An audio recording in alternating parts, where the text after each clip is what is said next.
So Crimson Desert, it just continues to surprise the hell out of me. And this does show that the big companies we're usually used to in recent years, this just shows you how quickly you can actually fix a game, add new features, listen to community, because they have just brought update upon update. It hasn't even been out that long. For me, I'm continuing to love this game even more and more as I continue playing. 70 hours into the game.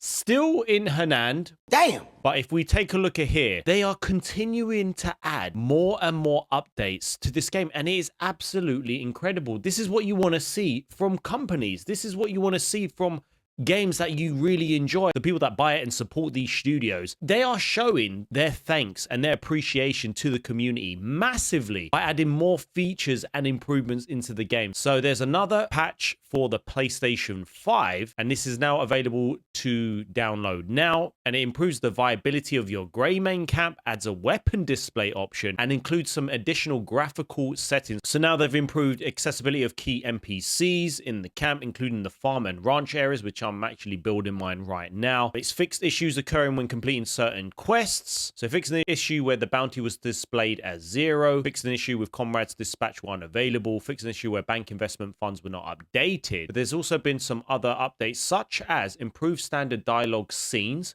without letterboxing, so that fast forwarding is now available. Improved Abyss Nexus, so they're easier to discover. Improved convenience for certain puzzles. I don't need the help on the puzzle. Yes, I do. Improved lanterns and blinding flash, so that they provide more hints. Improved the entrance path to the Spire of Soaring, improved terrain in the certain abyss locations, bank functionality, fixed an issue where requests could not be completed at a certain step. There's just so much. Add one new loading screen music track, interesting. Improved teleportation via the Abyss Nexus, which can now be used while mounted, falling, swimming, or climbing walls. Improved the lock-on mechanism during boss battles. Improved the hard lock against bosses so that you maintain for further distances. Yep, because I noticed that in bosses sometimes they would actually, the further away you get, the auto lock would stop and then you would have to relock. So even that, I didn't even think about that. Something I just adapted to, but that's been improved. There's been improvements to the open world, like added Axiom Force, Nature Snares, and related abilities. Oh, for the 2 other characters, which I haven't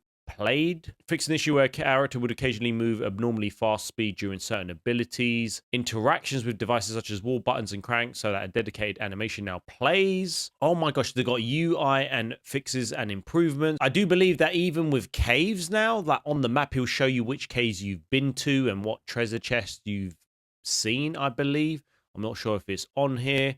But if you check on, obviously you've got massive PC, but PS5 base, there's now an added enhanced ray tracing option under the settings, but on the Pro, there's also an added PSSR sharpness option. All improvements in lighting quality in indoor environments, water surfaces, an issue where rain appeared excessively bright. Oh my gosh, I can't believe how many updates there's been to this game. And there is no doubt, you can only appreciate what Pearl Abyss are doing, because you have to be honest, in recent years, when I've played like either a Ubisoft game, I'm trying to think of big games where I'm like, this needs a patch. There's a lot of issues. We would be waiting at least a couple of months for these patches. It's just crazy how there's been about, 3 to 4 patches, and it's only been like 3 weeks into the game. And it just shows you this game goes from strength to strength. You cannot deny that this game should be in for Game of the Year 100%. I'm continuing to enjoy this game so damn much. I just can't get over how good this game is. And also, there has been a development update as well of what's coming into the future. This is what I mean about Pearl Abyss being so transparent with their community. Literally, it's been out nearly 3 weeks. This is insane. It feels like this game's been out longer because of the amount of updates we've got. They've literally been listening to the community, as you can see here. Fellow Greymains, it's hard to believe it's been nearly 3 weeks till we first welcome you to Pywell. We've been closely following your adventures, discussions, and feedback. We especially love seeing the stories you've been creating across Pywell. We also wanted to give a special shout out to those of you earning your Pywell Legend trophies and achievements. I've only got 2 trophies on here.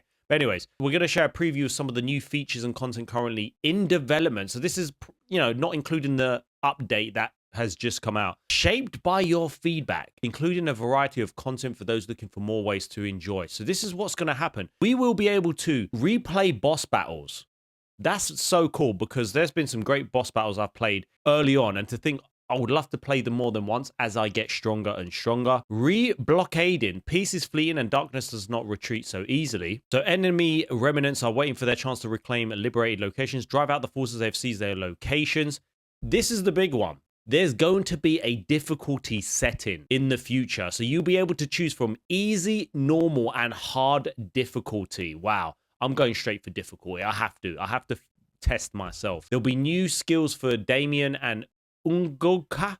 I understand the feedback about the need for Damien to have skills comparable to Force Palm and Axiom Force. Oh yeah, so that they could basically do certain missions in the world. You'll be able to hide back weapons. Some people have stressed that they want to hide some of their weapons, but there'll be new outfits that will be added, new specialized storage, wardrobe, gatherables, collection, food storage.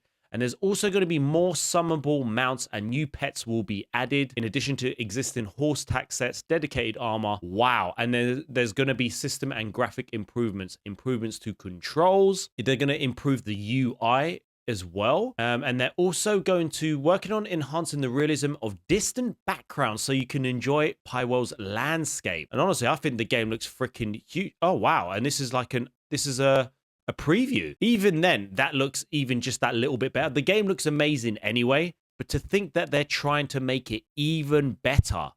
And you've got some examples that they're even given examples. This is unbelievable. And this is what I mean about this studio. This studio is showing us how it's done. It's just surprising the hell out of me. The game has not even been out 3 weeks. And I think, you could always wait for more updates, 100%. But the state of this game at the minute is looking good. I've had hardly any issues apart from the ones at the start, which they have been addressed. It just shows you how committed they are to this game. And I just think this game will one day hit easily 10 million copies. This for me is become one of my favorite games. One of the best, if not the best open world game I've ever played. But what do you think about Crimson Desert? Are you finally deciding to pick this one up? Are you enjoying your experience with this? Are you as excited as I am continuing to play this game? The baby screaming in the background. I better go down. Love Gaming Neutral out. Drop your thoughts in the comments and let me know.